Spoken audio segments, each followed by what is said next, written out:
ಓರ್ವ ನ್ಯಾಯಾಧೀಶರಿಗೆ ವರ್ಗವಾಯಿತು. ಅವರು ಜಿಲ್ಲಾ ನ್ಯಾಯಾಧೀಶರು ವರ್ಗವಾದ ಊರಿಗೆ ಆಗಮಿಸಿದರು. ಅವರ ಸರ್ಕಾರಿ ನಿವಾಸದಲ್ಲಿ ಓರ್ವ ಮಹಾನ್ ತಲೆನೋವಿನ ಗಿರಾಕಿ ಜವಾನ್ ಇದ್ದ. ಮಹಾನ್ ಸೋಮಾರಿ ಅಷ್ಟೇ ಚಾಲಾಕಿ. ನನ್ನ ಕೈಯಲ್ಲಿ ಇಷ್ಟು ಜನ ನ್ಯಾಯಾಧೀಶರುಗಳು ಆಗಿ ಹೋಗಿದ್ದಾರೆಂದು ಅವನ್ ಮಹಾಂ ಜಂಬ ಕೊಚ್ಚಿಕೊಳ್ಳುತ್ತಿದ್ದಂತೆ. ಅವನು ಜವಾನ್ನಂತಿರದೆ ನ್ಯಾಯಾಧೀಶರ ವಾಸಗೃಹದ ಅಡ್ಮಿನಿಸ್ಟ್ರೇಟರ್ ತರ ಇದ್ದ. ಹೊಸ ಸಾಹೇಬರಿಗೆ ಖಡಕ್ ಸೆಲ್ಯೂಟ್ ಹೊಡೆದು ಹಲ್ಲಿದ್ದು ಸ್ವಾಗತಿಸಿದ. ಸಾಹೇಬರಿಗೆ ಬೆಳಗ್ಗೆ ಬಿಸಿನೀರು ನಿಂಬೆಹಣ್ಣಿನ ರಸ ಸೇರಿಸಿ ಕುಡಿಯುವ ರೂಢಿ. ಜವಾನನ್ನು ಕರೆದು 10 ರೂಪಾಯಿ ಅವನ ಕೈಗಿತ್ತು ಮಾರುಕಟ್ಟೆಗೆ ಹೋಗಿ ನಿಂಬೆಹಣ್ಣನ್ನು ತೆಗೆದುಕೊಂಡು ಬರಲು ಹೇಳುತ್ತಾರೆ.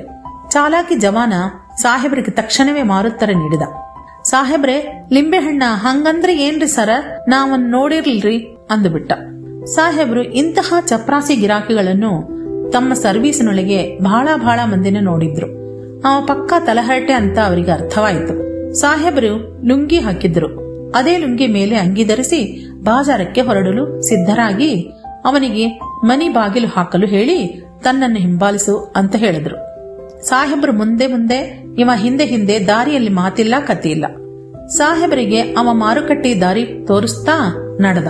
ಮಾರುಕಟ್ಟೆ ಬಂತು. ಅಲ್ಲಿ ಸಾಹೇಬರಿಗೆ ನಿಂಬೆಹಣ್ಣು ಕಂಡು.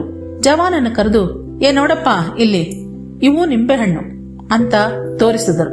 ಅವ ಆತು ಸಾಹೇಬ್ರೆ, ಗೊತ್ತಾತು ಅಂದ. ವಿಚಿತ್ರ ಅಂದರೆ ಸಾಹೇಬರು ಲಿಂಬೆಹಣ್ಣನ್ನು ಖರೀದಿಸಲಿಲ್ಲ. ಸಾಹೇಬರು ಮತ್ತೆ ಅವರೊಂದಿಗೆ ಮನೆಗೆ ವಾಪಸ್ಸಾದರು. ಅವ ಬಾಗಿಲು ತೆಗೆದ ಮೇಲೆ ಅವನ ಕೈಗೆ 10 ರೂಪಾಯಿ ಕೊಟ್ಟು ಮಾರುಕಟ್ಟೆಗೆ ಹೋಗಿ ನಿಂಬೆಹಣ್ಣು ತರಲು ಹೇಳಿದರು. ಅವ ಕಂಗಾಲಾಗಿ ಬೆವ್ತು ಹೋದ. ವಿಧಿ ಇಲ್ಲ, ಈ ಸಾಹೇಬ್ರ ಮುಂದೆ ತನ್ನಾಟ ನಡೆಯುವುದಿಲ್ಲ ಅಂದುಕೊಂಡು ಮಾರುಕಟ್ಟೆ ಕಡೆ ನಿಂಬೆಹಣ್ಣು ತರಲು ಹೆಜ್ಜೆ ಹಾಕಿದ. ಬುದ್ಧಿವಂತರು ಕೂಗಾಡುವುದಿಲ್ಲ. ಅವರು ಪಾಠ ಕಲಿಸುವ ಶೈಲಿಯೇ ವಿಭಿನ್ನವಾಗಿರುತ್ತದೆ.